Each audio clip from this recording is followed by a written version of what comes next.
और अगर मान लो किसी के प्रोजेक्शन में ज्ञान का विस्फोट हो भी रहा है, तो मानना पड़ेगा वो प्रोजेक्शन प्लस कंडेंसेशन में होगा, कुछ तो ट्रांसफ़र हो रहा है उसके भीतर। लेकिन वो कहता है कि बुद्ध मुझे दिखाई दे रहे हैं, मुझसे बात कर रहे हैं, और बातें करता है आए बाएँ साएँ, बातें करता है बेसलेस, बातें करता है सारी स्टूपिड, जीवन जीता है पूरा अनअवेयर। तो फिर ये प्रोजेक्शन एम्प्टी है, फिर हेलुसिनेशन है केवल मन का। क्या बात है ना, श्री लगातार एक के बाद एक गुत्थी सुलझते जा रही हाँ, है। तो इसमें इसीलिए प्रेमोन के कंडेंसेशन से हमारे प्रोजेक्शन का जब मिलन होता है तो कोई परिकल्पना साकार हो जाती है। वो है नहीं कहीं पर, हो भी सकता है।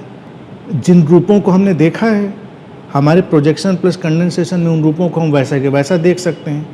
जिन रूपों को हमने देखा ही नहीं और एक परिकल्पना निर्मित करी है, तो हम उन रूपों को वैसा ही परिकल्पित करके देख सकते हैं, क्योंकि वो कंडेंसेशन तो कैसा भी हो सकता है। अब ये लाइट की बीम जा रही है, इसके ऊपर कौन सी फिल्म डाल दोगे, प्रोजेक्शन तो पर्दे पर वही हो जाना है ना।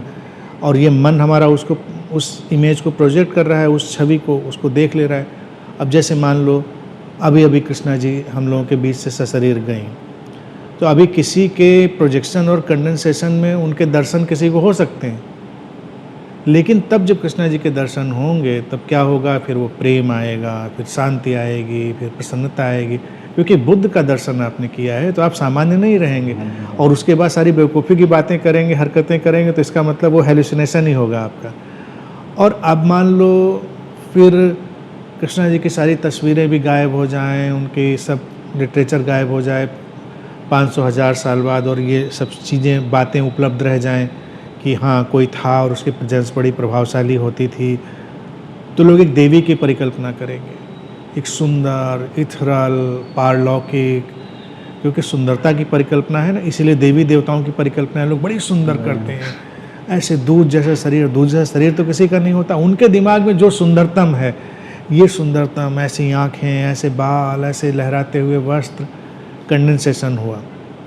और वहाँ पर प्रेमोन ने उनकी काल्पनिक छवि में अपने को मिक्स कर दिया। लेकिन तब भी इसको हम मानेंगे, कोई अगर ऐसी वेव के साथ उनका वो मिलन हुआ है तो उनके जीवन में अवेकनिंग आनी चाहिए, जागृति आनी चाहिए। अगर जड़ता आएगी तो इसका मतलब व्यक्ति एक काल्पनिक हेलुसिनेटरी दुनिया में चला गया है। प्रेमोन हमेशा प्रैक्टिकल बनाएगा, और फिर वो ये नहीं कहेगा कि उस काल्पनिक दुनिया में खो जाओ। प्रेम तो हमेशा प्रैक्टिकल है, प्रेम फिर चारों तरफ दुनिया में फैलेगा।